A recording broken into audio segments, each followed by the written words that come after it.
साध के संग अगोचर मिलै, साध के संग सदा पर फुलै। साध के संग आवै बस पंचा, साध संग अमृत रस भुंचा। साध संग होए सब कीरे, साध के संग मनोहर मैं। साध के संग न कतहूँ धावै,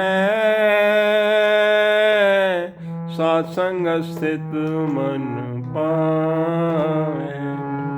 साध के संग माया ते भिन्न, साध संग नानक प्रभु सुप्रसन्न।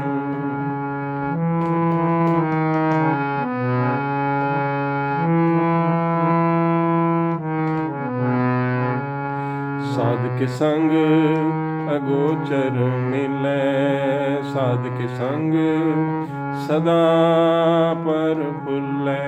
साध के संग आवै बस पंचा, साध संग अमृत रस भुंचा।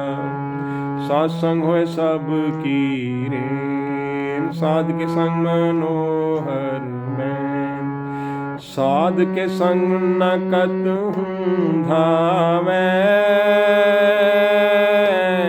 साध संग स्थित मन पावै।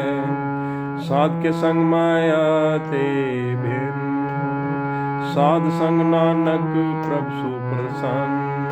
साध के संग माया ते भिन्न, साध संग नानक प्रभु सुप्रसन्न।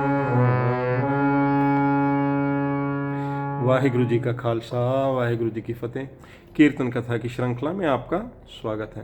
प्रभु जस गायन करते हुए, हरि नाम गुण गायन करते हुए गुरु जी उपदेश करते हैं, साध के संग अगोचर मिलै, साध के संग सदा पर फुलै। जब हमको साधु संगत प्राप्त होती है तो हमें उस प्रभु की अनुभूति होती है, जिस प्रभु को सारे कहते हैं कि कहाँ है, दिखाई तो दे नहीं रहा। ऐसा प्रभु जो नहीं दिखाई देता ना, उसकी हमको अनुभूति होती है, महसूस होता है। साध के संग सदा प्रफुल्ल, हम हमेशा साधु के संग रहते हैं तो हम प्रफुल्लित होते हैं, फलते फूलते हैं। साध के संग आवे बस पंचा, साध संग अमृत रस भुंचा। जब हम साधु का संग करते हैं ना, तो ये 5 जो बैरी हैं, काम क्रोध लोभ मोह अहंकार, ये हमारे बस में आ जाते हैं और हम अमृत रस भोगने लग जाते हैं। विष्णु को नहीं भोगते।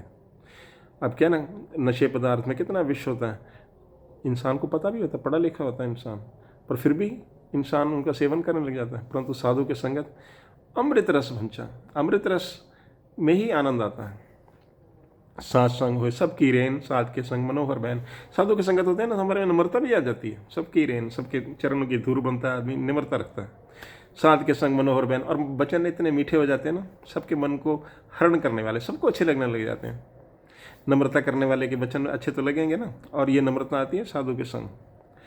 साध के संग न कतहूँ धावे, साध संग अस्थित मन पावे। ये मन है ना, ये चारों दिशा में दौड़ता ही रहता है, दौड़ता रहता है दिन रात। और जब मन जो आवारा होता है ना, तो पीछे पीछे इंसान भी वैसा ही आवारा हो जाता है। अगर मन हमारे अंदर शांत होकर बैठा रहे तो तरक्की भी होगी, हम प्रफुल्लित भी होंगे, हमें आनंद शांति सब प्राप्त होंगे। और ये सब होता है साधु के संगत में रहकर। हमारा मन जो ऐसे भागने से रुक जाता है और वो उसको शांति मिलती है, वो एक जगह रुकता है।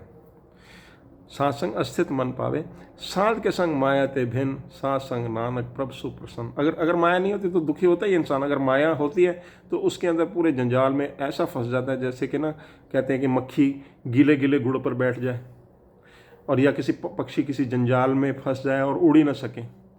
लेकिन जो साधु का संगत होता है, माया के अंदर रह कर भी,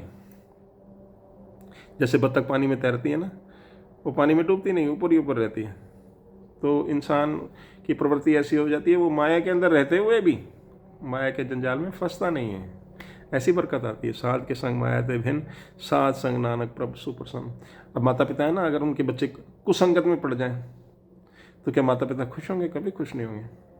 जब हम साधु के संगत होते हैं तो हमारे प्रभु, हमारे परमात्मा, हमारे सृजनहार भी हमसे प्रसन्न रहते हैं, हमको उनका आशीर्वाद भरपूर मात्रा में मिलता है। तो ये थी कथा कीर्तन का सारांश। अरदास को आज्ञा बख्शें, अरदास करें कि ये कीर्तन कथा की श्रृंखला इसी तरह से चलती रहे। वाहे गुरु जी का खालसा, वाहे गुरु जी की फतेह।